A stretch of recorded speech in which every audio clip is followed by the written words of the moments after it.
வணக்கம். நான் மாதவன் பேசுகிறேன். மேலே 2வது மாடிக்கு மேலே 3வது மாடியில் நம்ம வாட்டர் டேங்க் ஒரு 10 அடிக்கு 6 அடி இருக்க மாதிரி ஒரு வாட்டர் டேங்க் கட்ட போகிறோம்.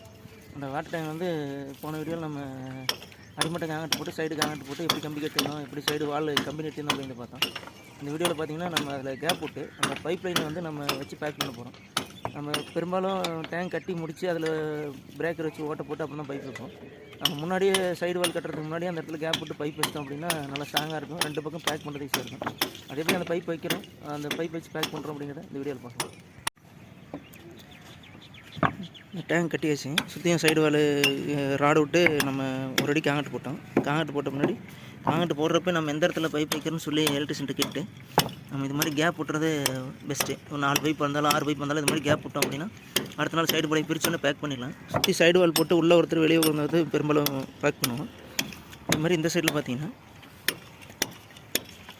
தண்ணி கழுவிடுற தொட்டி லைனு, கழுவிடுற தண்ணி வெளியே போகிற மாதிரி ஒரு லைன் இருக்குது. இது ரெண்டையும் இப்போ பேக் பண்ண போகிறோம். இது எப்படி பேக் பண்ணுறோம் அப்படிங்கிறத பாருங்கள். பிவிசி பைப்பு டேங்க் நீங்கள் வைக்கிறீங்க அப்படின்னா எலக்ட்ரிஷியன் வச்ச பின்னாடி நீங்கள் பேக் பண்ணிங்க அப்படின்னா அந்த பைப் நைஸாக இருக்கும். நம்ம வாட்டர் டேங்க் பொறுத்த வரைக்கும் பிவிசி பைப் வைக்கிறீங்க, வேறு எந்த பைப் வச்சாலும் அந்த வளவளப்பு தன்மை இல்லை. அது மாதிரி நம்ம ஆக்சைடு வச்சு அப்படி இந்த மாதிரி சுரண்டி விட்டால் வந்து சொறுன்னு ஆயிரும். அப்புறம் நீங்கள் பேக் பண்ணுறப்போ அந்த கலவை வந்து உங்களுக்கு அந்த பைப்பில் லீக்கேஜ் வேறு எந்த பிரச்சனையும் இருக்காது. அதனால் பைப் இப்படி நல்லா நீட்டாக சுரண்டிடுறது பரவாயில்ல. எல்லா பைப்பும் இதே மாதிரி கிராச் பண்ணி விட்டோம்னா நல்லா கிரிப்பாக இருக்கும். சிமெண்ட்டில் வச்சு பிடிக்கிறப்ப பிடிக்கும். எல்லா பைப்பும் நல்லா பிளேட் வச்சு சுரண்டி விட்டால் புள்ளி ஆயிரும், நல்லா கிரிப்பாக இருக்கிற மாதிரி. இந்த ஆயில் பார்த்திங்கன்னா அல்ட்ராடெக்கோட வாட்டர் ப்ரூஃப் லீக்கேஜ் ஆயில். இந்த லீக்கேஜில் வந்து நம்ம கலவையில் போட்டு கலந்து பேக் பண்ண போகிறோம். இது காங்கிரீட்டில் போட்டு நம்ம கலந்துட்டோம் அப்படின்னா அந்த லீக்கேஜ் பிரச்சனை இருக்காது. இதே மாதிரி சிமெண்ட்டில் எல்லாமே போட்டு கலந்துக்கலாம். அப்படி கலந்துட்டு வாட்டர் டேங்க் பேக் பண்ணிட்டீங்க அப்படின்னா அந்த லீக்கேஜ் பிரச்சனையே இருக்காது.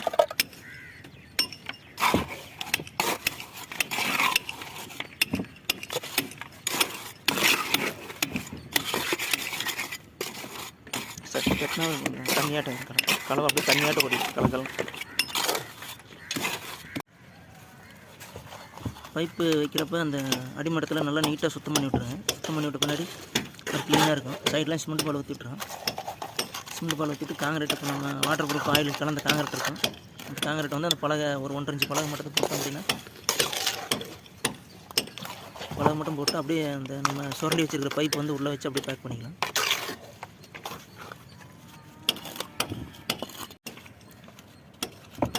அதை மட்டமாக வச்சுட்டு கலவை ஃபுல்லாக எடுத்துகிட்டு மட்டமாக வச்சுட்டோம். பழக மேலே இருக்கிற கலவை எடுத்துகிட்டு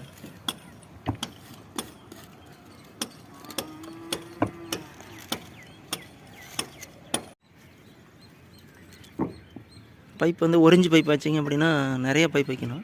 6 பைப்பு 7 பைப்பு 8 பைப் வைக்க வேண்டியது இருக்கும். இதே வந்து 1.25 பைப் வச்சிங்கன்னா ஒரு 4 பைப் வச்சாவே நம்ம 6 லைன் 7 லைன் கூட நம்ம அதுலேருந்து ரெடியூஸ் பண்ணி எடுத்துக்கலாம். அதில் மேக்ஸிமம் பைப்பு சைஸ் பெருசு பண்ணி செவுத்தில் வரக்கூடிய பைப்போட எண்ணிக்கை கம்மி பண்ணிக்கணும். நம்ம என்ன பண்ணுறோம்னா 4 பைப்பு வரிசையாக வச்சிடறோம். அதுலேருந்து நம்ம 7 பைப்பு 8 பைப்பு கூட நம்ம ரெடியூஸ் பண்ணி எங்கெங்கே வேணுமோ அங்கே எடுத்துக்கலாம்.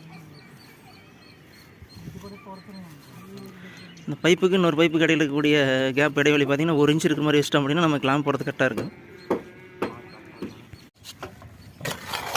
இந்த 4 பைப்பும் நம்ம அப்படியே மட்டமாக வச்சு டிப்பில் வச்சுட்டோம்.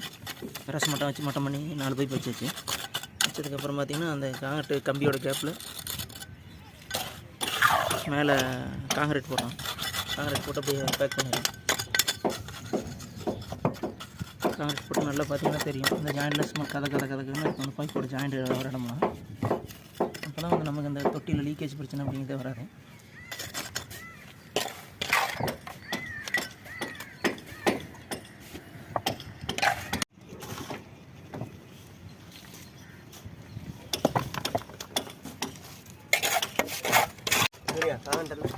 காங்கிரீட்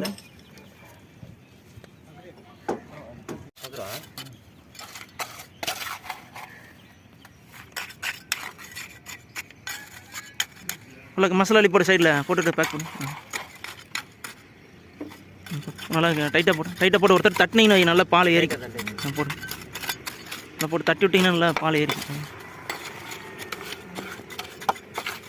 நல்லா கில்லாவாக இருக்குது. அடி போட்டு லெவல் பண்ண அந்த பக்கம் இன்னொரு கண்டி அள்ளி போடுமா, அள்ளி போட்டு அந்த பக்கம் தேங்க போட்டு தேய்ச்சுடு சந்தோஷ். தேய்ச்சுடு. பழக ஒட்டி தேய்.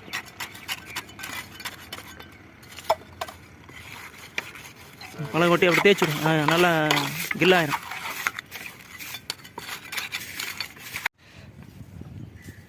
ஒரு சைடில் கூட போட்டுக்கலாம். அந்த சிமெண்ட் கூட தள்ளுங்க. வரி சைடு இந்த பக்கம் தான், வரி பக்கம் கூட தள்ளுங்க. எக்ஸ்ட்ரா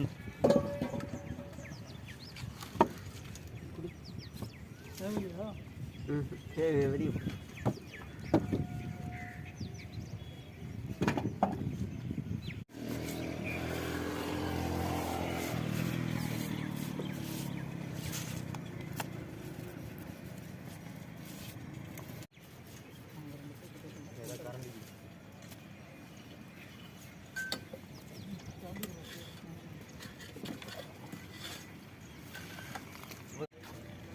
இந்த பைப் பார்த்தீங்கன்னா தண்ணி வெளியில் எடுக்கிற பைப்பு.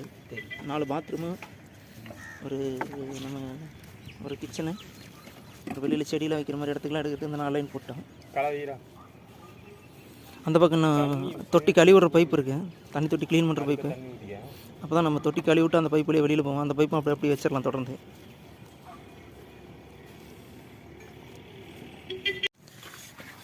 தொட்டி கழுவி விடுற தண்ணி பைப்பு. அந்த பக்கம் 1.25 பைப் 4 பைப் வச்சோம். இந்த பக்கம் பார்த்தீங்கன்னா 1.5 இன்ச் பைப்பு, யூபிவிசியில் 1.5 இன்ச் பைப்பு ஒரு பைப்பு, பெரிய பைப்பு வைக்கிறோம். அதை விட இது வந்து ஒரு 6 இன்ச்சு கீழே இறங்கி இருக்கிற மாதிரி வச்சுருக்கோம்.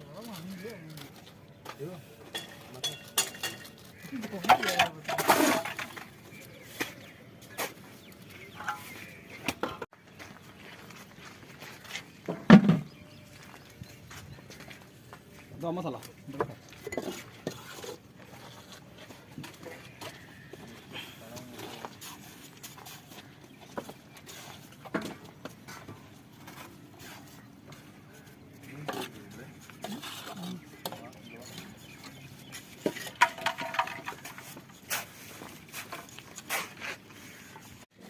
இந்த பக்கம் செவரு கட்ட ஆரம்பிச்சிட்டோம். மேலே சைடு வாழ அரக்கல் செவரு. ஆனால் இந்த பக்கம் பார்த்திங்கன்னா இந்த பைப்பு ஃபுல்லாக வச்சுட்டு உள்பக்கம் வெளிப்பக்கம் பார்த்திங்கன்னா நீட்டாக பேக் பண்ணியிருக்கோம். இது ஃபுல்லாக அதே மாதிரி அந்த பக்கம் 4 பைப்பு வச்சு பேக் பண்ணியாச்சு. பார்த்திங்கன்னா டேங்கில் தெரியும், 4 பைப்பு வச்சு பேக் பண்ணியாச்சு. இந்த பைப்பு தண்ணி வெளியில் வர பைப்பு கழுவி விட்டால். அந்த பக்கம் வந்து தண்ணி வந்து நம்ம கீழே எடுக்கிற பைப்பு. அது இந்த வீடியோவில் வாட்டர் டேங்கோட பைப் எப்படி வைக்கணும் அப்படிங்கிற இந்த வீடியோவில் பார்த்துருக்கோம். இது மாதிரி கட்டுமான பணிகள் தொடர்பான நம்ம சேனல் சப்ஸ்கிரைப் பண்ணுங்கள். அடுத்தது மேலே அப்படியே நம்ம செவரு சைடு வால் செவரு போட போகிறோம்.